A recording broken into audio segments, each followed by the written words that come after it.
ore 8, ora brasiliana. Siamo nell'aeroporto di San Paolo in attesa di partire per Salvador di Bahia.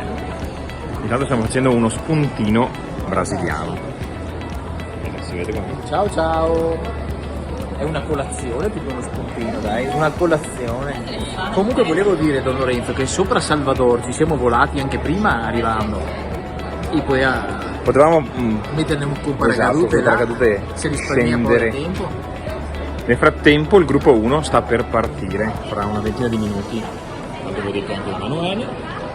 E in fondo ci sono Davide e Tommaso. E anche loro si stanno facendo un video, se Anche loro stanno facendo un video.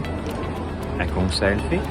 Un saluto dalla terra brasiliana. Buon dia! Buon dia! Buon dia. Ecco, più di questo non sanno dire. Ciao.